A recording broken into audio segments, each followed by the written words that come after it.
Fala pessoal, tudo bem? Professor Geografia, vou falar com vocês sobre o top 15 geopolítica e atualidades que pode aparecer no Enem e, claro, nos principais vestibulares desse Brasil. Depois fala que eu não avisei, se ficar moscando aí, vai falar assim, ai, eu não estudei isso. Cara, tá aqui. Então já pega seu caderno para anotar e correr atrás do conteúdo. Claro, se você é aluno do Gabaritagel, tem tudo aqui no gabaritagel.com.br, no nosso curso de Geopolítica e Atualidades. Ah, já deixa o dedo no like, deixou? Se inscreveu no canal? Ó, isso ajuda, é um projeto de educação. Vamos para a aula? Primeiro ponto, ó, eu separei entre dois países que são os principais atores da geopolítica global.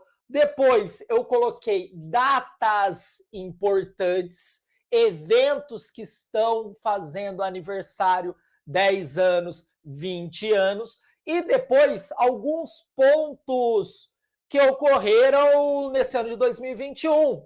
Por exemplo, o Hamas, o Hezbollah, a guerra do Líbano. E eu vou trazer aqui um breve resumo para você, ó, ficar antenado. Mas nada melhor do que assistir às aulas completas sobre cada uma dessa temática que pode aparecer na sua prova. Bora lá. Primeiro ponto, pessoal, ó, separei, claro, China e Estados Unidos, não tem como, os dois principais atores da geopolítica global, eles monopolizam o debate. São as duas maiores potências militares, as duas maiores potências econômicas, rivalizam em vários setores da tecnologia, cultural.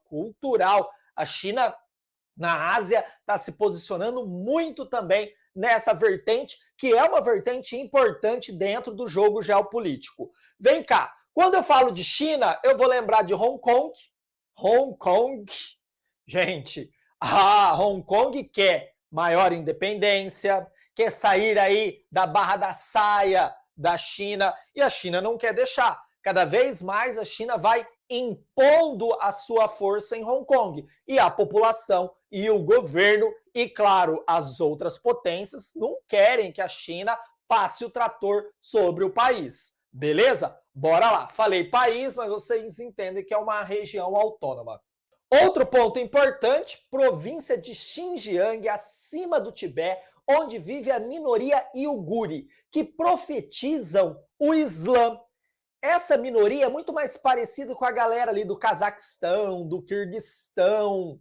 É diferente da etnia Han, né, que governa o país, né, que são ali do Partido Comunista Chinês. E o Partido Comunista Chinês não quer que essa religião ela se expanda ali na província de Xinjiang e chegue em outras áreas da China.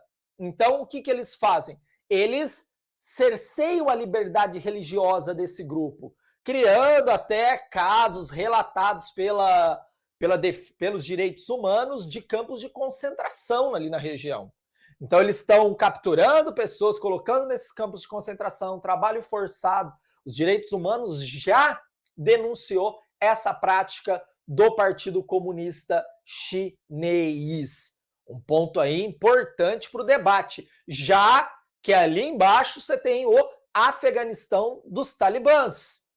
E o Afeganistão faz fronteira com a China e está próximo dessa região de Xinjiang.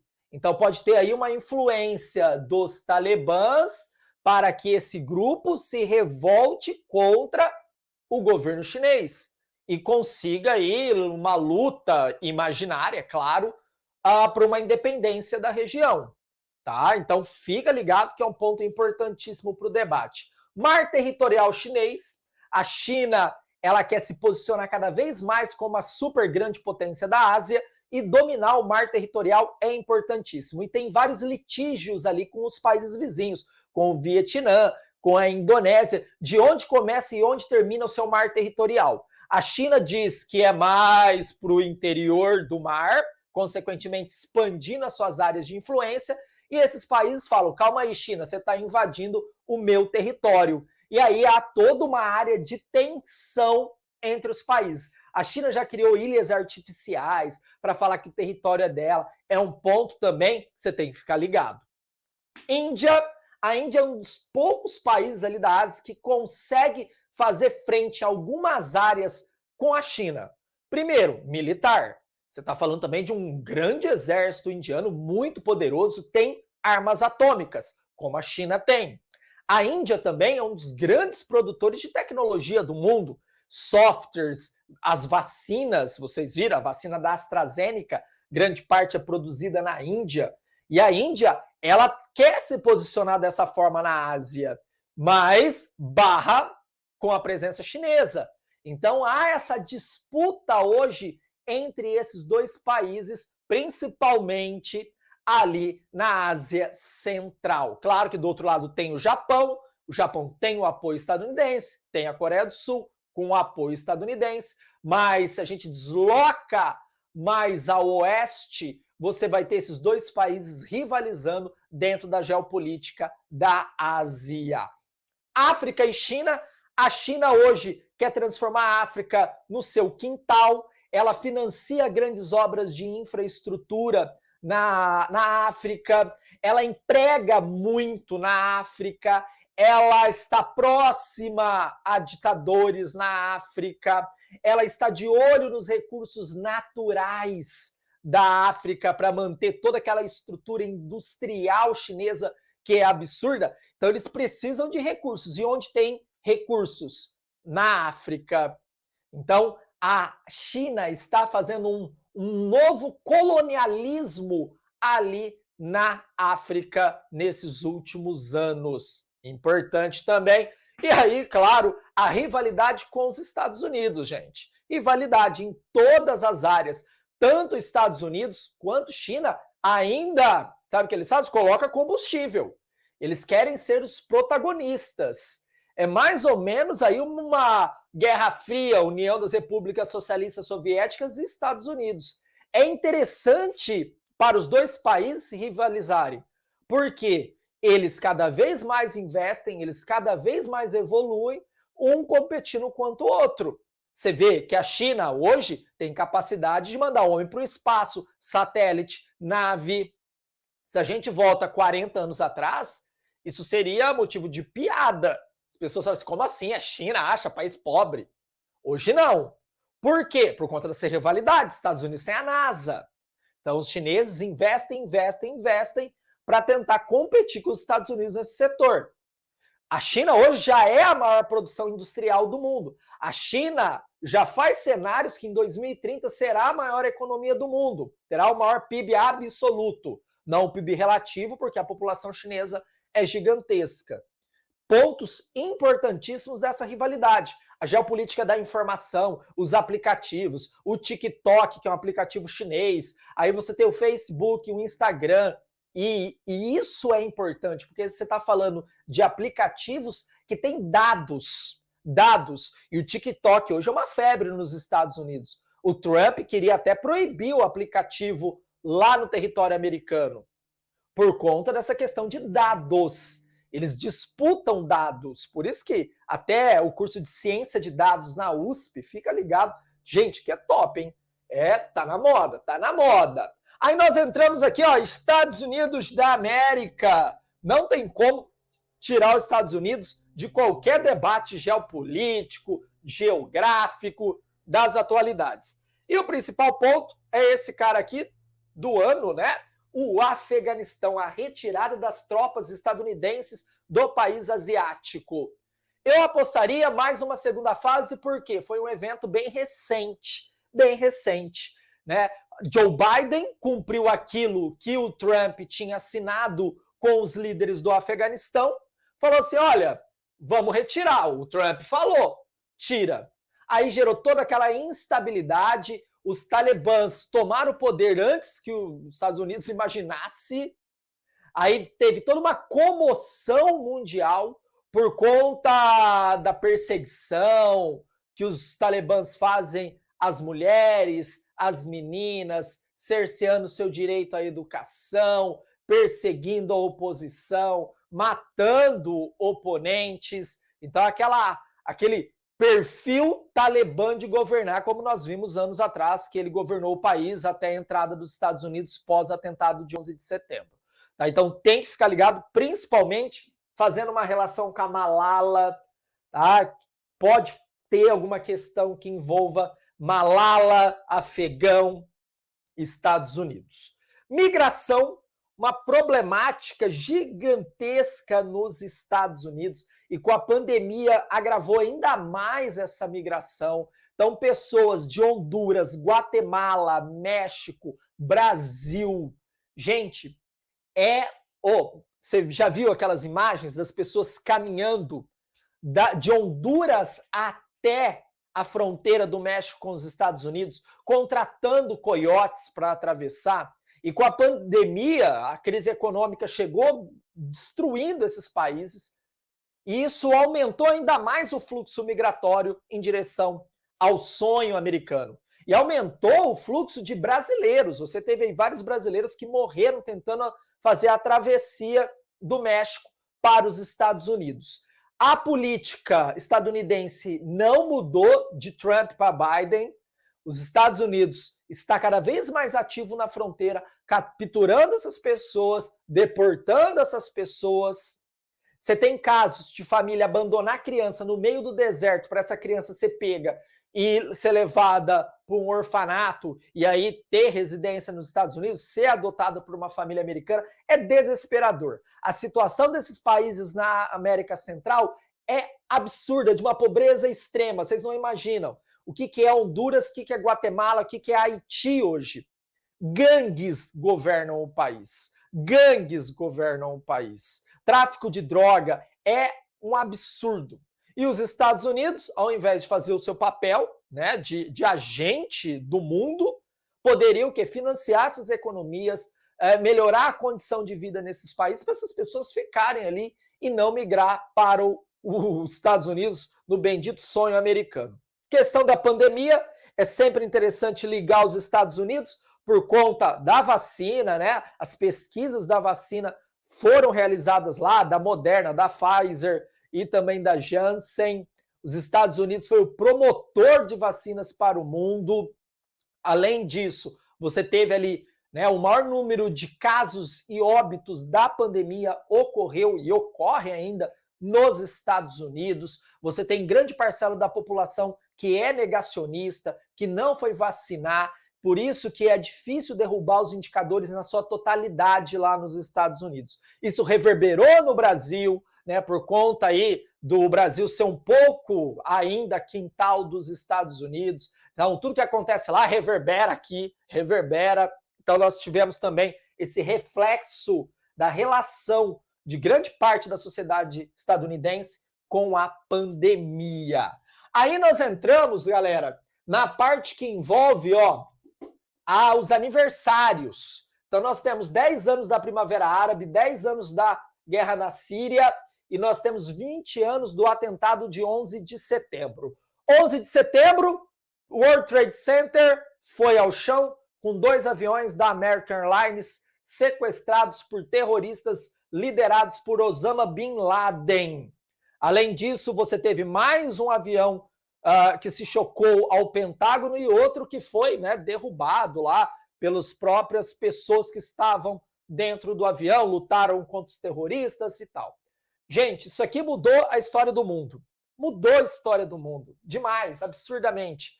Por quê? Reverberou na Primavera Árabe, reverberou na Guerra da Síria. Antes da Primavera Árabe e da Guerra da Síria, você teve aqui a Guerra ao Terror. Vamos anotar aqui, Guerra ao Terror. Aí nós tivemos a invasão do Afeganistão, olha aqui, pode fazer essa conexão aqui, importante. Nós tivemos a invasão também do Iraque, caçando o ditador Saddam Hussein, encontrou ele lá no buraco, tirou ele, os Estados Unidos, né, povoou ali de soldados o Iraque, dominou os postos de petróleo, enfraqueceu a Al-Qaeda, e aí surge também de todo esse contexto o ISIS, o Estado Islâmico ou Daesh, é a mesma coisa, tá? Esses 3 nomes aí. E de tudo isso reverbera na Primavera Árabe, né, o levante popular que se iniciou na Tunísia, quando um vendedor ateou fogo no seu corpo. Isso foi filmado, isso foi distribuído por toda a África do Norte, depois chegou no Oriente Médio. São países que viviam ditaduras, monarquias, que só davam privilégios a minorias e o povo passando fome. E isso inflou a população, teve revoltas, teve quedas de governantes, principalmente na Líbia, com Muammar Gaddafi, Hosni Mubarak no Egito, e esse não caiu na Síria, o Bashar al-Assad. Nós tivemos uma das guerras mais sangrentas pós-Segunda Guerra Mundial, aliás, estamos tendo ainda, ela não terminou, a Guerra da Síria, onde nós tínhamos ali rebeldes, da frente ao Nusra, por exemplo, você tinha o exército de Bashar al-Assad e você tinha o ISIS ali num conflito interminável, aí Estados Unidos, Rússia interviram também no país. Gente, caos, caos, caos, caos, caos. Aí entra num porém aqui importante, a questão do Hamas. O Hamas, o partido político que atua principalmente na faixa de Gaza, sunita, luta contra ali as ingerências de Israel. Então esse ano nós também tivemos uma instabilidade entre Israel e o Hamas. Hamas jogou vários mísseis em direção ao Estado judaico e, claro, o Estado judaico, uma das maiores potências militares do mundo, revidou a esses ataques. Hezbollah se inicia, né, na Revolução Iraniana do Ayatollah Khomeini. Aqui é xiita, é como se fosse um braço do Irã localizado ali mais a oeste ali do Oriente Médio, né, no Líbano, é inimigo mortal de Israel. E ele volta à cena por conta daquela explosão que nós tivemos no Líbano. Muita gente falou, será que foi o Hezbollah que fez isso? Depois foi visto que não tinha muita relação, mas essa explosão vai levar de novo ao debate da Guerra do Líbano e também à presença do Hezbollah. Então a explosão pode ser um gatilho para esse debate dentro das provas de vestibular. Aí nós temos Mianmar, o país asiático, ex-colônia britânica, sofreu um golpe em fevereiro, uma das principais autoridades do país, a líder, Prêmio Nobel da Paz, a San Suu Kyi, ela foi deposta, né? Os países centrais não fizeram nada, e o país agora me parece que está rodando um pouco mais tranquilo. Mas tivemos uma grande instabilidade também em Mianmar. É aquela questão que ninguém vai estudar, porque aconteceu lá em fevereiro, que você tem que ficar ligado, porque se aparecer, e o Unicamp adora fazer isso, né? Colocar temas que às vezes você nem tchereré. Ah, aconteceu lá atrás, nem lembro. Nagorno-Karabakh, a região ali da Transcaucásia, a ligação entre Rússia e Oriente Médio, uma área onde você tem ali os armênios cristãos e os azeres que são muçulmanos, uma área de tensão, uma disputa histórica. A Turquia também atua ali na região, no jogo geopolítico, voltou a ter um momento de tensão, tem que ficar ligado para a prova. É meio que Mianmar, tá? Meio que Mianmar, se cair, pouca gente vai acertar. Prova da SpaceX, caiu Nagorno-Karabakh, prova da SpaceX, então, ó, a galera tá antenada. E, claro, o Afeganistão, nós tivemos aí a retomada do país pelo grupo do Talibã, nós tivemos toda aquela comoção mundial, as pessoas saindo, né, desesperadas do país. O país ainda está numa instabilidade gigantesca. Você tem ali o ISIS-K, que é um braço do Estado Islâmico atuando na região, que é contrário ao governo do Talibã. Você tem atentados terroristas, você tem ainda uma bomba relógio ali na região. Ninguém fala mais nada, se passou. Eu acredito que essa temática é muito mais vestibulares de segunda fase, porque foi bem recente, tá? Você acha, mas e o Enem? O Enem, pessoal, ficaria ligado muito com China, Estados Unidos, Primavera Árabe, Guerra da Síria, eventos mais distantes do que atuais. Tudo bem? E lembro você que é uma prova mais técnica esse ano do Enem. Vestibulares, galera, é tudo isso. Tudo isso mais um pouco. Isso daqui É um resumão daquilo que pode cair na prova. Gostou? Se inscreva, compartilhe esse vídeo com a Rapaze do Terceirão, com a Rapaze do Cursinho. Eu sei que você tem um grupo do WhatsApp, manda lá pra galera, pede para se inscrever no canal, é um canal de educação. E ó, você sabe que você pode confiar, é Gabarita Gel, é geografia. Beleza, galera? Vem estudar comigo, ó, tem tudo isso aqui lá na plataforma e muito mais. Vocês viram, né, que aqui eu falei bem rapidinho, lá é completo. Beleza? Tamo junto, bora pro clipe do Gabarita Gel? Olha que show esse clipe. Valeu, galera! Se liga, que essa é pra você. Fala, meu povo! Salve, salve, galera! Olá, gurizada bonitona! Olá, cada aluno, tudo bem com você?